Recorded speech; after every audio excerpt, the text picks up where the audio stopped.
கல்லு வச்ச நகை அப்படின்றது 100% வாங்கக்கூடாது. நம்ம மார்க்கெட்டில் வந்து அதுக்கு மதிப்பை குறைக்கிறதுக்காகவே அதை ஓல்டு கோல்டு அப்படின்னு சொல்லி வச்சிருக்காங்க. வாங்குறப்ப இருந்த அந்த ஒரு கெத்து வந்து நமக்கு விற்க போறப்ப நமக்கு இருக்காது.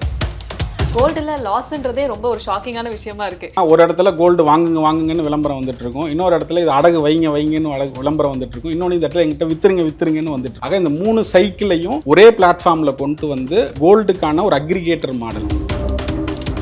நாங்க ஏன் உங்களை நம்பணும்? ரேட் ஃபார் கோல்ட நாங்க ஏன் நம்பணும்? யூஸ்டு கார்னு ஒன்று இருக்கு. அப்படின்னா என்ன இருக்குன்னா ப்ரீ ஓன்டு கார்னு சொல்லுவாங்க. இமீடியட்டா நம்ம அந்த காரை வாங்குறதுக்கான நிறைய கம்பெனிஸ் இருக்கு. ஆனா இந்த மாதிரி இந்தியாலேயே ஃபர்ஸ்ட் கோல்டு கிரியேட் பண்ணியிருக்கிற ஒரே ஒரு கம்பெனி வந்து ரேட் ஃபார் கோல்டு. இன்னைக்கு கோல்டை வாங்குறதுக்கு ஒரே ஒரு ரீசன் என்னன்னு கேட்டிங்கன்னா இன்வெஸ்ட்மெண்ட் பர்பஸ். பர்டிகுலர் கடையோட கோல்டு எங்ககிட்ட இருக்குங்கிறதையும் நாங்கள் உங்களுக்கு சொல்கிறோம். துபாயில் நீங்கள் வாங்கக்கூடிய கோல்டுக்கும் இங்கே நம்ம சென்னையில் வாங்கக்கூடிய ஒரு கோல்டுக்கும் 18% விலை வித்தியாசம் இருந்தது. 50 கிராமுக்கு மேலே நீங்கள் அது நகையாக வேர் பண்ணிட்டு வந்தாலோ கையில் எடுத்துகிட்டு வந்தாலோ இன்றைக்கி இருக்கக்கூடிய கஸ்டம்ஸோட பார்க்கக்கூடிய பார்வை வந்து 100% அதை உங்களை எடுத்துகிட்டு வந்து இமீடியட்டாக இந்த டிஃப்ரென்ஸோட உங்ககிட்ட டாக்ஸாக வாங்கிடுவாங்க. பட் எங்களை பொறுத்த வரைக்கும் வாங்குற கஸ்டமரும் ஒன்று தான், விற்கிற கஸ்டமரும் ஒன்று தான். எங்களோட ஒரே நோக்கம் என்னன்னா டிப்ரிஷியேஷன் இருக்கும். இப்போ ஒரு கார் வந்து ஷோரூம்லேருந்து நீங்கள் எடுத்துட்டீங்கனாலே அதோட மதிப்பு வந்து ஆட்டோமேட்டிக்காக குறைஞ்சிரும். அது ஆனால் இவங்க யூஸ்டு கோல்டுங்கிறது, அதாவது உபயோகப்படுத்த கோல்டுன்னு அதோட தங்கத்தோட மதிப்பை ஒரு 5% குறைச்சி தான் இந்த இன்ஃப்ராஸ்ட்ரக்சரோட காஸ்ட்டு, டோட்டல் மேன் பவர் காஸ்ட்லாம் குறைச்சிட்டு அட் காஸ்ட் ஒரு ஃபேக்ட்ரியிலேருந்து ஒரு கோல்டு வெளியில் வந்தால் என்ன ரேட்டுக்கு கிடைக்குமோ அந்த ரேட்டுக்கு ஒரு எண்டு கஸ்டமருக்கு கிடைக்கணுங்கிறத நாங்கள் டிசைன் பண்ணுவோம். ப்ரீசியஸ் ஸ்டோனில் இன்வெஸ்ட் பண்ணுறதும் ஒரு நல்ல ரிட்டர்ன்ஸ் கொடுக்கும். 15% ஏன் அடிக்கிறாங்க? எல்லாரும் சொல்லுவாங்க கொள்ளை அடிக்கிறாங்க, நான் போனேன் அப்படி. இட்ஸ் நாட் ஏ கொள்ளை அடிக்கிறது. எண்ட் ஆஃப் த டே அதில் நம்ம வாங்கக்கூடிய கஸ்டமருக்கு என்ன வேணும்னா இது வந்து நல்ல நகையா அப்படிங்கிறத செக் பண்ணி வாங்கிக்கிறது பெஸ்ட்.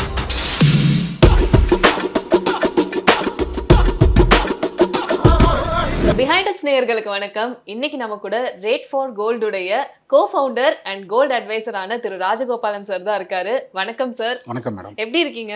சூப்பர். ஓகே, பொதுவா வந்து ஓல்ட் இஸ் கோல்டுன்னு சொல்லுவாங்க இல்லையா? அப்படி பாக்குறப்போ ஓல்டு கோல்டுனா என்ன? ஆக்சுவலி ஓல்டு கோல்டுங்கிற டெர்மாலஜியை முதல்ல நம்ம மாற்றணும். ஓல்டு கோல்டுன்னே ஒன்று இல்லை. ஆக்சுவலி கோல்டுனாலே கோல்டு தான். ஆக்சுவலி என்ன டேர்ம்னா யூஸ்டு கோல்டுன்னு வேணா சொல்லலாம். நம்ம மார்க்கெட்டில் வந்து அதுக்கு மதிப்பை குறைக்கிறதுக்காகவே அதை ஓல்டு கோல்டு அப்படின்னு சொல்லி வச்சிருக்கிறாங்க. அதை வந்து யூஸ்டு கோல்டு அப்படின்ற மாதிரியே நம்ம டேர்ம் பண்ணுறது பெஸ்ட். இப்போ ஒரு எக்ஸாம்பிள், உங்கள் வீட்டில் ஒரு நகை வாங்கியிருப்பாங்க, உங்கள் மதரோ யாரோ ஒருத்தவங்க யூஸ் பண்ணியிருப்பாங்க. எவ்வளோ தரம் அந்த நகையை யூஸ் பண்ணியிருப்பாங்கன்னு நினைக்கிறீங்க? ஏதாவது கல்யாணத்துக்கு போகிறப்ப அந்த மாதிரி போடுவாங்க. ரெகுலராக ஒரு செயின், ஒரு அதிகபட்சம் லைஃப் டைமில் எனக்கு தெரிஞ்சு ஒரு 5 தரையிலேருந்து 10 தடவை யூஸ் பண்ணியிருந்தா பெருசு. அப்போ எப்படி அது வந்து ஓல்ட் ஆகும்? யூஸ்டு கோல்டு தான். யூஸ்டு கோல்டு தான். ஓகே. ஸோ பட் இப்போ ஓல்டு கோல்டு தானே அது மார்க்கெட்டுக்கு வரப்போ, இப்போ எனக்கு ஏதாவது ஒரு கஷ்டம் அப்படின்னா டக்குன்னு நம்ம வந்து ஒரு அடகு கடைக்கு போய் தான் அந்த நகையை வைக்கிறோம். பழைய நகை அப்படின்ற ஒரு பார்வையில தான் அது பார்க்கப்படுது. அது எப்படி நீங்க சொல்றீங்க? இல்லை, ஆக்சுவலி அது தங்கத்தோட மதிப்பு அப்படின்றது ஒவ்வொரு நாளும் ஏறிக்கிட்டே இருக்கு. அன்றைய சந்தைய மதிப்புக்கு தான் அந்த கோல்டே தவிர அது புதுசாக இருந்தாலும் பழசாக இருந்தாலும் அதோட மதிப்பு வந்து ஒன்று தான். இப்போ ஒரு அடகு கடை, நீங்கள் பொதுவாக ஒரு கோல்டை நம்ம என்ன செய்கிறோம் அப்படின்னு கேட்டிங்கன்னா, நமக்கு ஒரு எமர்ஜென்சி டயத்தில் தான் அதை வந்து நம்ம வந்து ஒன்று அடகு கடைக்கு போவோம், இல்லை சேல் பண்ண நினைப்போம். அப்போ அந்த இடத்துல அதை வந்து எமோஷனலை வந்து யூஸ் பண்ணி மிகப்பெரிய லாஸ் வந்து கஸ்டமர்ஸ் வந்து இன்னைக்கு எடுத்துக்கிட்டு இருக்காங்க. அதை வந்து ஒரு ப்ராப்பரான பிளாட்ஃபார்ம் கொண்டு வரணுன்றது தான் ரேட் ஃபார் கோல்டோட கான்செப்ட். கோல்டுல லாஸ்ன்றதே ரொம்ப ஒரு ஷாக்கிங்கான விஷயமா இருக்கு. ஏன்னா அதுதான் நடக்கவே கூடாது. நம்ம ஒரு விஷயம் வந்து சேமிக்கணும்னு சொல்லிட்டு தான் வாங்குறோம் அதை. ஸோ அந்த இடத்துல வந்து ஒரு லாஸ் நடக்குது, ஒரு ஏமாற்றம் நடக்குது அப்படின்னா அதெல்லாம் நடக்காம இருக்க என்னென்ன விஷயங்கள் பண்ணணும்? ஆக்சுவலி இப்போ நம்ம அடகு கடையில் போய் ஒரு கோல்டை அடகு வைக்கிறோம் அப்படின்னாலே அவங்க என்ன செய்கிறாங்கன்னு கேட்டிங்கன்னா, முதல்லயே இந்த கோல்டை உங்கள்கிட்ட ஒரு பணத்தை கொடுத்து வாங்கிட்டதா தான் அவங்க நினைக்கிறாங்க. இதை வந்து நீங்கள் திருப்பி மூப்பிங்கிற அளவுக்கான விலையில கொடுத்து அவங்க அதை வாங்கலை. ஏன்னா கூடுமான வரைக்கும் உங்களுக்கு ஒரு 80% 90% கொடுத்து உங்கள்கிட்ட கோல்டை வாங்கிக்கிட்டு அடுத்த ஒரு வருஷத்தில் இதை கட்டாமல் முழுக வச்சு அந்த இடத்த அந்த நகையை எடுத்துக்கணுன்றது தான் இன்னைக்கு இருக்கக்கூடிய மேஜர். அப்படிதான் நடக்குது. இப்போ ஒரு சிம்பிளா நீங்க புரிஞ்சுக்கணும்னா, ஒரு இடத்துல கோல்டு வாங்குங்க வாங்குங்கன்னு விளம்பரம் வந்துட்டு இருக்கும், இன்னொரு இடத்துல இது அடகு வைங்க வைங்கன்னு விளம்பரம் வந்துட்டு இருக்கும், இன்னொன்று இந்த இடத்துல எங்கிட்ட வித்துருங்க வித்துருங்கன்னு வந்துட்டு இருக்கும். ஆக இந்த 3 சைக்கிளையும் ஒரே பிளாட்ஃபார்மில் கொண்டு வந்து நம்ம வந்து ஒரு கோல்டுக்கான ஒரு அக்ரிகேட்டர் மாடல், ஒரு பையிங்னாலும் சரி செல்லிங்னாலும் சரி, இன்றைக்கி நான் இதை விற்கலாமா வாங்கலாமா அப்படின்ற ஒரு அக்ரிகேட்டர் மாடலாக தான் ரேட் ஃபார் கோல்டுன்றதை நாங்கள் ப்ரெசென்ட் பண்ணுறோம். ஓகே. இப்போ வந்து எனக்கு வந்து ஒரு நகையை விற்கணும் அப்படின்றப்போ நான் வந்து உங்ககிட்ட வரேன் அப்படின்னா என்னென்ன மாதிரியான அட்வைசஸ் நீங்க கொடுப்பீங்க? பேசிக்காக இன்னைக்கு வந்து ஒரு நகையை விற்கணும்னாலோ இல்லை வாங்கணும்னாலோ இன்னைக்கு இருக்கிற பேட்டர்ன் என்னன்னா, நீங்கள் வந்து நம்ம ஒரு கடையை தேடி போய் அந்த இடத்துல ஃபர்ஸ்ட் நம்ம விற்கணும்னு சொன்னாலே நமக்கு ஒரு கில்ட் ஃபீல் இருக்கும். ஆமா. வாங்குறப்ப ஆசையா இருந்த அந்த ஒரு வாங்குறது. கெத்து ஆமா. வந்து நமக்கு விற்க போறப்ப நமக்கு இருக்காது. பட் இப்போ நம்ம பிளாட்ஃபார்ம்ல என்ன பண்றோம்னு கேட்டிங்கன்னா, உங்க வீட்டில இருந்தே உங்க வாட்ஸ்அப்ல இருந்தே இந்த பர்டிகுலர் ப்ராடக்ட் என்கிட்ட இருக்கு அப்படின்ற மாதிரியானது பண்ணீங்கன்னா, நம்ம அதுக்கான அல்கரிதம் ஆட்டோ பூட் பண்ணியிருக்கோம். இதை வச்சு உங்க நியர்பையில் இருக்கக்கூடிய எங்க ஸ்டாஃப் உங்க வீட்டுக்கு வந்து இதை எவாலுவேட் பண்ணி இது இந்த வேல்யூக்கு போகும் அப்படின்றத உங்களுக்கு சர்டிஃபிகேட்டாவே கொடுத்துருவாங்க. அதை நீங்க எங்க வேணாலும் சேல் பண்ணிக்கலாம். ஜஸ்ட் இந்த நகையோட மதிப்பு இதுதான் அப்படின்னு கொடுத்ததுக்கப்புறம் அது உங்களுக்கு வில்லிங் இருக்கும் பட்சத்தில் அதை ஒரு ஃபோன்ல இருந்தே நீங்கள் அந்த நகையை விற்கிற அளவுக்கான ஒரு சிஸ்டம்மை வந்து நாங்கள் கிரியேட் பண்ணியிருக்கோம். அதே மாதிரி இதே கோல்டை நீங்கள் வாங்கணும்னு நினச்சாலும் ஒரு வாட்ஸ்அப் மூலியமாகவே இன்றைக்கி இருக்கக்கூடிய ஒரு யூஸ்டு கோல்டை நீங்கள் வாங்கி எந்த விதமான வேஸ்டேஜும் இல்லாமல் ஒரு மினிமம் ப்ராசஸிங் சார்ஜில் நீங்கள் ஃபீல் பண்ண முடியும். கண்டிப்பா. ஏன்னா இப்ப கோல்டுன்னு வரப்போ வாங்குறதுக்கு பயப்படுற விஷயம் என்னன்னா, ஒண்ணு செய்கூலி, இன்னொன்னு சேதாரம். இது ரெண்டும் இல்லாம ஒரு இடத்துல வாங்குறோம் அப்படின்னா அது கண்டிப்பா நமக்கு லாபமா தான் இருக்கும். பட் ஸ்டில் நாங்க ஏன் உங்களை நம்பணும்? ரேட் ஃபார் கோல்ட நாங்க ஏன் நம்பணும்? கரெக்ட். ஆக்சுவலி என்னன்னா, இன்னைக்கு மார்க்கெட் எப்படி இருக்குன்னு கேட்டிங்கன்னா, ஒரு புது நகையை நீங்கள் போய் ஒரு கடையில் வாங்குறீங்க அப்படின்னா ஒரு 8%லேருந்து 15% வேஸ்டேஜ் இருந்தால் மட்டும்தான் நீங்கள் அந்த நகையை வந்து மார்க்கெட்டில் போய் நீங்கள் வாங்க முடியும். இப்போ நாங்கள் என்ன செய்கிறோன்னா, இப்போ நாங்கள் வந்து ஒரு புது நகை விற்கிறோம் அப்படின்றதே சொல்லலை. யூஸ்டு கோல்டு அப்படின்னு சொல்லியே தான் ஒரு கஸ்டமர்கிட்ட நம்ம சேல் பண்ணுறோம். அப்போது ஒரு கஸ்டமர் வந்து ஒரு இடத்துல வாங்கணும்னு நினைக்கிறாரு, இன்னொரு கஸ்டமர் விற்கணும்னு நினைக்கிறாரு. இப்போ வந்து ஒரு உதாரணத்துக்கு ஒரு ஃபோன் இருக்குது, ஐஃபோன் இருக்குது அப்படின்னா அதை வந்து இமீடியட்டாக இதை விற்கிறதுக்கான ஒரு பிளாட்ஃபார்ம் இருக்குது. ப்ளஸ் யூஸ்டு கார்னு ஒன்று இருக்குது. அப்படின்னா என்ன இருக்குன்னா, ப்ரீ ஓன்டு கார்னு சொல்லுவாங்க. இமீடியட்டாக நம்ம அந்த காரை வாங்குறதுக்கான நிறைய கம்பெனிஸ் இருக்குது. ஆனால் இந்த மாதிரி இந்தியாவிலேயே ஃபஸ்ட்டு கோல்டுக்கு கிரியேட் பண்ணியிருக்கிற ஒரே ஒரு கம்பெனி வந்து ரேட் ஃபார் கோல்டு. ஏன்னா இந்த இருக்கக்கூடிய அந்த 15% மார்ஜினை நம்ம வந்து கஸ்டமருக்கு வந்து இந்த 10% கொடுக்கணும், ரெண்டு சைடும் ஒரு பர்சன்ட் மட்டும் ப்ராசஸிங் சார்ஜ் எடுத்து இந்த பிஸ்னஸ் மாடலில் கொடுக்கணுங்கிறது தான் எங்கள் ரேட் ஃபார் கோல்டோட நோக்கமே. அப்போது இந்த இடத்துல எதுக்கு நம்பணும் அப்படின்னா, ஒன்று எங்கள் கம்பெனியோட லெகசி. ஒரு 20 வருஷமாக நாங்கள் வந்து மார்க்கெட்டில் எப்படி நீங்கள் ஒரு புது நகை வாங்கும் போது ஒரு நம்பிக்கை இருக்கோ, அதே மாதிரி இந்த கோல்டு இண்டஸ்ட்ரீஸில் ஒரு மண்ணிலிருந்து கோல்டை எடுத்து ஒரு கஸ்டமர் காதுக்கு போகிற அளவுக்கான கோல்டு எக்ஸசைஸ் ஃபுல்லாக நாங்கள் பண்ணியிருக்கிறோம். அப்போது இன்றைக்கி மார்க்கெட்டில் எந்த இடத்துல இதுக்கு ஒரு கேப் இருக்குது. அப்போது ஒரு பழைய நகையை வாங்குறதுக்கு ஏன் வாங்கலை அப்படின்னு கேட்டிங்கன்னா, இதோட மதிப்பு என்னை ஏமாற்றிடுவாங்களோ அப்படின்ற அந்த ஒரு ஃபீல் இருக்குது. அப்போது அந்த பர்பஸை நம்ம சால்வ் பண்ணுவோம். இந்த இடத்துல அவங்களுக்கு இது வந்து உங்களுக்கு ஒரிஜினல் கோல்டு தான், 22 கேரட் இருக்குது, இல்லை 916 இருக்குது. அதே மாதிரி என்னைக்கு அவங்க விற்கணும்னு நினைச்சாலும், இப்போ ஒரு நகைக்கடை நீங்கள் போய் வாங்குறீங்கன்னா உங்களை வாங்குற அன்னைக்கு கொடுத்த ரெஸ்பான்ஸ் நீங்கள் போய் பணம் கேட்குற அன்னைக்கு இருக்காது. பட் எங்களை பொறுத்த வரைக்கும் வாங்குற கஸ்டமரும் ஒன்று தான், விற்கிற கஸ்டமரும் ஒன்று தான். எங்களோட ஒரே நோக்கம் என்னன்னா, ரெண்டு கஸ்டமரையும் ஆசியை வேலிடேட் பண்ணி ஒரு ஜெனியூனா கனெக்ட் பண்ணி அதில் ஒரு மார்ஜின் நாங்கள் எடுத்துக்கணும்னு நினைக்கிறோம். ஓகே. பட் ஆனால் இப்போ நீங்கள் மார்ஜின் வந்து அந்த கம்மியாக தானே அந்த வேல்யூ எடுத்துக்கிறீங்க. அதனால கஸ்டமர்ஸ் யாராவது உங்ககிட்ட சந்தேகமாக கேட்டிருக்காங்களா, எங்கள் மேலே உங்களுக்கு ஏன் சார் இவ்வளோ அக்கறை அப்படின்னு? இது நிறைய கொஸ்டின் வருங்க. நீங்கள் வந்து உள்ள கோல்டு டூப்ளிகேட் வச்சிருக்கீங்களான்னு கேட்டிருக்காங்க. இல்லை வந்து எப்படி இப்போ ஒரு எங்களை நம்பி எப்படி நீங்கள் வந்து ஒரு கோல்டை கொடுக்குறீங்க இப்படின்ற மாதிரி நிறைய கொஸ்டின்ஸ் இருக்குது. பட் ஒரு லெவல் வரைக்கும் தான் மேடம் பணத்துக்காக நம்ம வேலை செய்யணும். இதுக்கப்புறம் இன்னைக்கு நாங்கள் வேலை பார்க்குறது கடவுள் அருளால் நமக்கு அடிப்படை ஃபில் ஆயிடுச்சு. அதாவது சொல்லுவாங்க, பசிக்கு சாப்பிட்றது ருசிக்கு சாப்பிட்றதுன்னு. அதனால் இப்போ அடிப்படையில் நாங்கள் ஃபில் ஆகிட்டோம். இப்போ பண்ணுறது ஒரு ஜெனியூனாக மக்களுக்கு வந்து இது எந்த இடத்துல தேவையோ அதை ஒரு சேவையாக செய்யணும். ஈவன் நிறைய டைமில் பார்த்தீங்கன்னா ஒரு மெடிக்கல் எமர்ஜென்சின்லாம் எங்களுக்கு கால் வரும். ஈவன் ஒரு மெடிக்கல் எமர்ஜென்சி அப்படின்னு சொன்னால் எங்கள் டீம்கிட்ட சொல்லியிருக்கிறோம், எந்த விதமான ஒரு சார்ஜும் இல்லாமல் அவங்க டோர் ஸ்டெப்பில் அந்த ஹாஸ்பிட்டலில் போய் அந்த கோல்டை எடுத்துகிட்டு எந்த விதமான சார்ஜும் இல்லாமல் நாங்கள் பண்ணித்தரோம். 1% கூட சார்ஜ் பண்ணல. அன்னைய சந்தேக மதிப்புக்கு ₹1 கூட எங்களுக்கு லாபம் தேவையில்லை. அன்னைக்கு அந்த ஹியூமனோட உயிர் எனக்கு முக்கியம்னு நினைக்கிறோம். இதுதான் எங்கள் கம்பெனியோட ஒரு சின்ன எத்திக்ஸாக நினைக்கணும். ஒரு கோல்டை விற்கணும்னு நினைக்கிறத விட ட்ரஸ்ட்டை விற்கணும்னு நினைக்கிறோம். எங்கள் கம்பெனியோட டேக்லைனே என்ன சொல்கிறோன்னா, I am not selling just gold, we are creating trust. So நீங்கள் ஆல்ரெடி சொல்லியிருந்தீங்க இந்த ஒரு விஷயம் என்னன்னா, இப்போ ஃபோன் வந்து மாற்றுறாங்க, யூஸ்டு ஃபோன்ஸ் அந்த மாதிரி விஷயம் சொல்கிறப்ப, கார்ஸும் வந்து ப்ரீ ஓன்ட் கார்ஸ் அப்படின்றப்ப இப்போ 1 கோடிக்கு வாங்குறாங்கன்னா அது ப்ரீ ஓன்டாக வரப்ப அந்த ஒரு வேல்யூ வந்து கம்மியாகும். நம்ம வந்து கம்மியான காசு கொடுத்து வாங்க போகிறோம். பட் கோல்டுன்னு பார்க்குறப்போ அந்த வேல்யூ வந்து பெரிய டிஃப்ரென்ஸ் இருக்காது. ஸோ இப்படி பார்க்குறப்ப புதுசாக நகை வாங்குறவங்களுக்கு புதுசா நகை actually விக்கிறவங்களுக்கு எப்படின்னா, அஃபெக்ட் ஆகும்ல. இப்போ எப்படின்னா ஒரு ஓல்டு கோல்டு அப்படின்னு, அதாவது கார் அப்படின்னு எடுத்துக்கிட்டிங்கன்னா டிப்ரிசியேஷன் இருக்கும். இப்போ ஒரு கார் வந்து ஷோரூம்லேருந்து நீங்கள் எடுத்துட்டீங்கனாலே அதோட மதிப்பு வந்து தேய்மானம் அதெல்லாம் ஆட்டோமேட்டிக்காக குறைஞ்சிரும். பட் தங்கம்ங்கிறது வந்து குடும்பமான வரைக்கும் எதுக்காக இன்னைக்கு வாங்குறாங்க, இப்போ இருக்கிற ஜென்ரேஷன் வந்து இல்லை கோல்டில் வாங்குறது வந்து ஸ்டைலுக்காகவோ வேர் பண்ணுறதுக்காகவோ பண்ணல, நிறைய ஆர்டிஃபிஷியல் வந்துருச்சு. இன்னைக்கு கோல்டை வாங்குறதுக்கு ஒரே ஒரு ரீசன் என்னன்னு கேட்டிங்கன்னா இன்வெஸ்ட்மெண்ட் பர்பஸ். அப்போது இந்த கோல்டு வந்து இன்னைக்கு நீங்கள் என்ன பணம் போடுறீங்களோ அந்த பணம் ஏறிக்கிட்டே தான் இருக்க போகுது. அப்போது கார் மாதிரி இதில் வந்து டிப்ரிசியேஷனுக்கு வேலையே கிடையாது. இப்போ ஒரு உதாரணத்துக்கு 2010 ரேஞ்சில் நீங்கள் எடுத்துக்கிட்டிங்கன்னா தங்கத்தோட அன்னைய மதிப்பு வந்து 1500 ரூபாய் இந்த ரேஞ்சில் வந்து கோல்டோட விலை இருந்தது. ஆனால் இன்னைக்கு வந்து தங்கத்தோட மதிப்பு 6500 ரூபா இருக்கு. மேட்டர் ஆஃப் ஒரு 15 வருஷத்துல ஒரு 6 மடங்கு வந்து விலை இன்க்ரீஸ் ஆயிருக்கு. இதே டயத்தில் நீங்கள் அன்னைக்கு ஒரு கார் வாங்கி வச்சிருந்தீங்கன்னா இன்னைக்கு வந்து அது ஜீரோ வேல்யூ, ரைட்டுங்களா? பட் நம்ம வாங்கக்கூடிய நகைக்கு மதிப்பும் ஏறுது. அது ஆனால் இவங்க யூஸ்டு கோல்டுங்கிறத, அதாவது உபயோகப்படுத்த கோல்டுன்னு அதோட தங்கத்தோட மதிப்பை ஒரு 5% குறைச்சி தான் இன்னைக்கு மார்க்கெட் இருக்கு. பட் அதை வந்து ஒரு நல்ல மதிப்புக்கு விற்கணும். மார்க்கெட்டில் வந்து ஓல்டு கோல்டு அப்படின்னு ஒன்று இல்லாமல் யூஸ்டு கோல்டுங்கிறத வாங்குற அவேர்னஸ் கொடுக்கணுங்கிறது தான் மேக்ஸிமம் நாங்கள் தெரியப்படுத்தணும்னு நினைக்கிறோம். ஸோ இந்தியாவிலே வந்து இப்போ நீங்கள் தானே ஃபர்ஸ்ட் இந்த விஷயத்தை கொண்டு வந்திருக்கீங்க அப்படின்றப்போ இதை வந்து ஒரு நகைக்கடையாக போட்டால் இது இன்னும் பிசினஸ் நல்லா வருமே அப்படின்ற யோசனை வந்திருக்கா? இல்ல, அப்ப நகைக்கடைக்காரவங்களுக்கான வேல்யூ என்ன இருக்கு? இப்போ பொதுவா ஒரு நகைக்கடைன்றது என்னவா இருக்கும்னா அங்க வந்து ஒரு பெரிய காஸ்டிங் இருக்கு. ஒரு இன்ஃப்ராஸ்ட்ரக்சருக்கு ஒரு 2 கோடி அவங்க டிசைன் பண்ணணும். ப்ளஸ் ஸ்டாக் வந்து பொதுவா பாத்தீங்கன்னா நீங்க ஒரு கடையில போய் நீங்க ஒரு நெக்வேர் வாங்குறீங்கன்னா 100 நெக்லஸ் இருந்தாதான் ஒரு நெக்லஸ் உங்களால வாங்குவீங்க. ஏன்னா நம்மளோட கல்ச்சர் அந்த மாதிரி. அப்போ இது திருப்பவும் என்ன செய்வாங்கன்னா நீங்க இதை ஸ்டோரா போடணும்னா இன்டைரக்டா இந்த வேஸ்டேஜை இந்த காஸ்ட்டை உங்ககிட்ட தான் வாங்குவாங்க.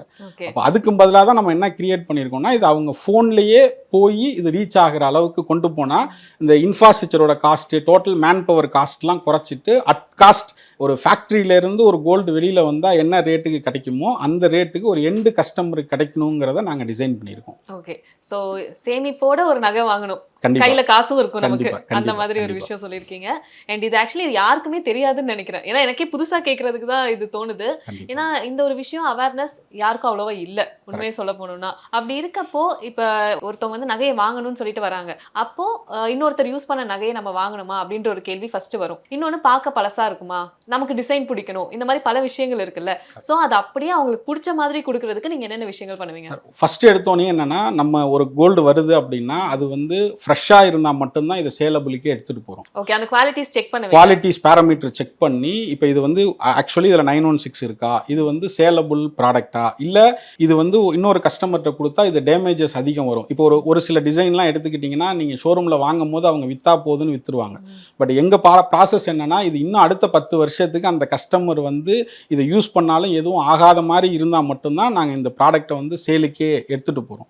அப்போ என்ன ஆகும்னா உங்களுக்கு திருப்பி இதை வந்து ரீஃபர்பிஷ்டுன்ற ஒரு கான்செப்ட் பண்ணுறோம். ஒரு பேசிக்காக அந்த நகையை வந்து ஒரு சின்ன சின்ன ஏதாவது அதில் ஒரு டேமேஜஸ் இருந்ததுனாலோ இல்லை அதில் வந்து என்ன, இப்போ ஒரு எக்ஸாம்பிள் இது எல்லாத்துக்குமே நம்ம வந்து ஃபோனையோ காரையோ தான் எடுத்துக்கலாம். இப்போ ஒரு ஃபோன் இருக்குன்னா ஒரு பேட்டரி இஷ்யூனா அந்த பேட்டரியை மட்டும் அதில் ரீப்ளேஸ் பண்ணிட்டு புதுசாக அதை வந்து மார்க்கெட்டில் கொடுக்குற மாதிரி அதில் சின்ன ஏதாவது ஒர்க் இருந்ததுன்னா அதை ரீஃபர்பிஷ்டு பண்ணி ஒரு உங்களுக்கு வந்து ஈவன் நீங்கள் அது எங்களோட ப்ராடக்டை பார்த்தீங்கன்னா இது பழசுன்னு நீங்களாக போய் வெளியில் ஒருத்தவங்கள்ட்ட சொன்னீங்கன்னா தான் தெரியுமே தவிர யூஸ்டுன்றது தெரியுமே தவிர எக்காரணத்தை கொண்டும் இது வந்து நீங்கள் இதை வந்து ஒரு ஷோரூமில் வாங்கலைங்கிற ஃபீல் வந்து உங்களுக்கு கொடுக்குற மாதிரி தான் எங்களோட ப்ராடக்ட் இருக்கும். இப்போ சில இடங்கள்ல வந்து நகை வாங்குறது நம்மளோட எமோஷனாக இருக்கும், இல்லை பாரம்பரியமாக இருக்கும். இப்போ வந்து ஒரு ஃபேமிலியில் எடுத்துக்கிட்டிங்கன்னா எங்கள் குடும்பத்தில் நாங்கள் மோஸ்ட்லி இந்த கடையில் தான் நகை வாங்குவோம், அதுதான் எங்கள் ட்ரஸ்ட்டு, அங்கே வாங்கினா தான் நமக்கு ஒரு சேவிங் மாதிரி இருக்குன்ற மாதிரி ஃபீல் இருக்கும். அது ஒரு எமோஷன்.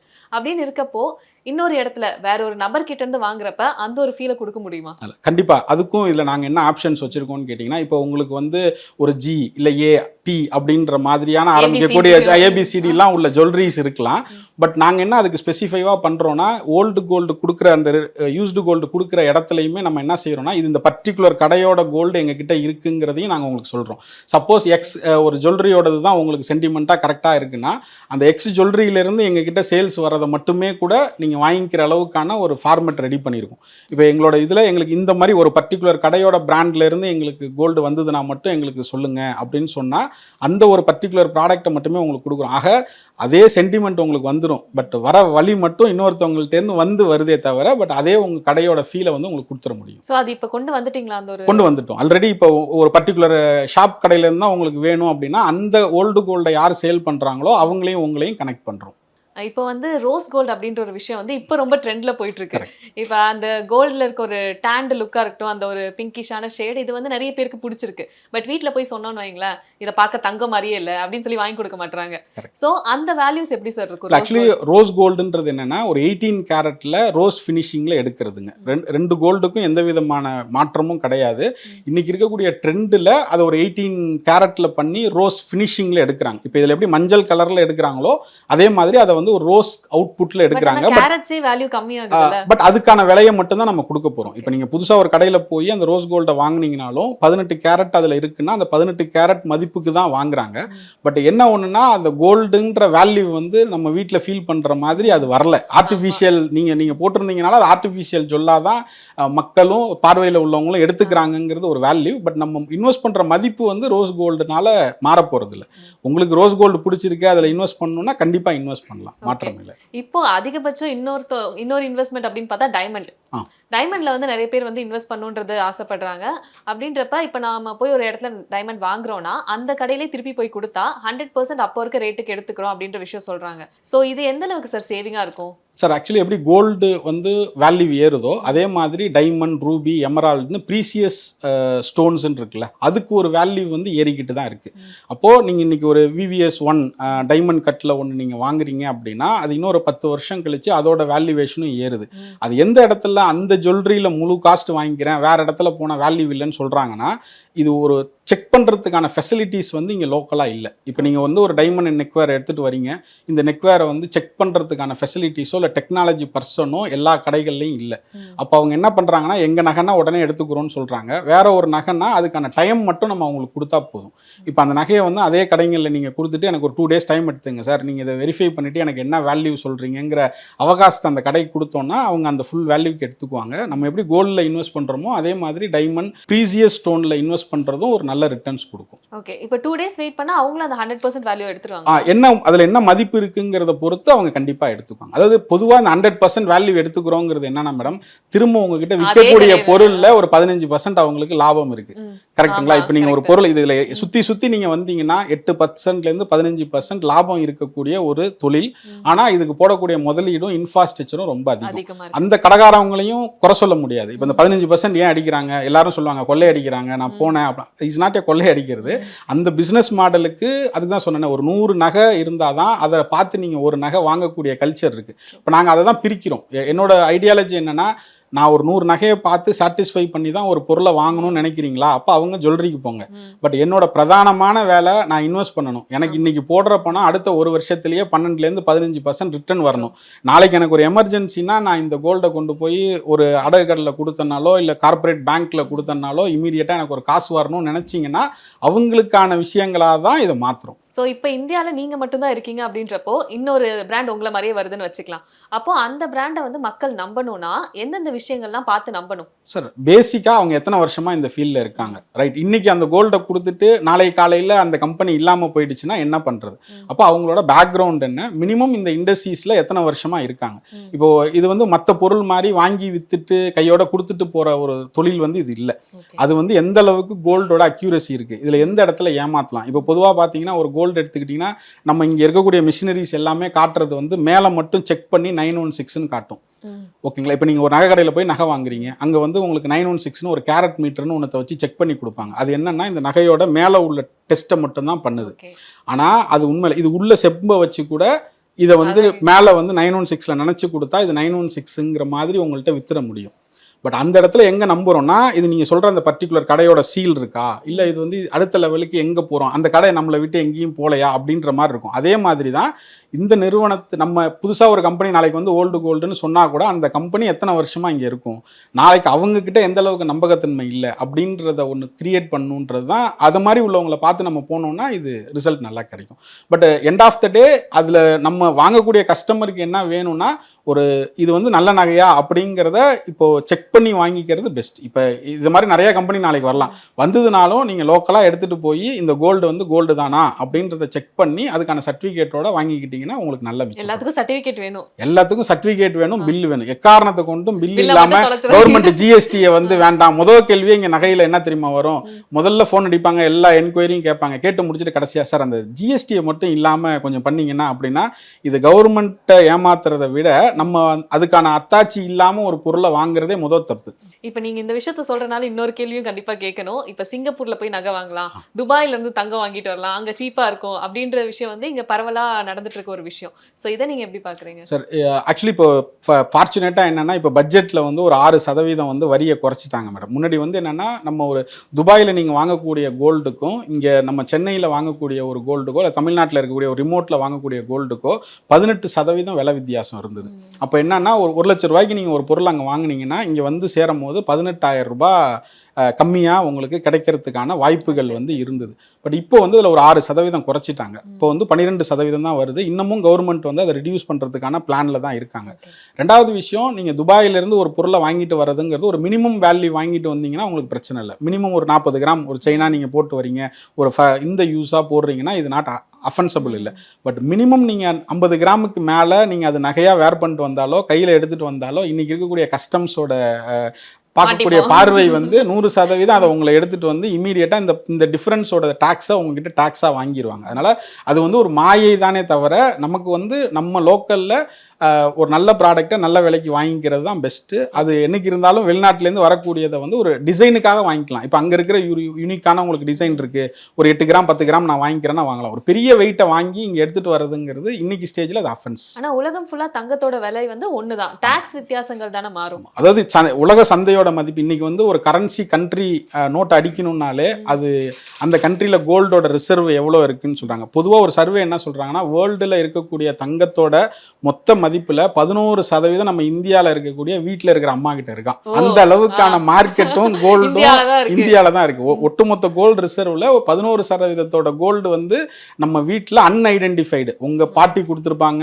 அவங்க உங்க அம்மாவுக்கு கொடுத்துருப்பாங்க, உங்க அம்மா உங்களுக்கு கொடுத்துருப்பாங்க. பட் வருங்காலங்கள்ல அது இன்னமும் அதுதான் நம்மளோட இவ்வளோ ஸ்ட்ராங்கான எக்கானமிக்கான காரணமாவே இருக்கு. அப்ப என்னன்னா, இதுல விலை வித்தியாசங்கிறது உலக அளவுல ஒண்ணுதான்.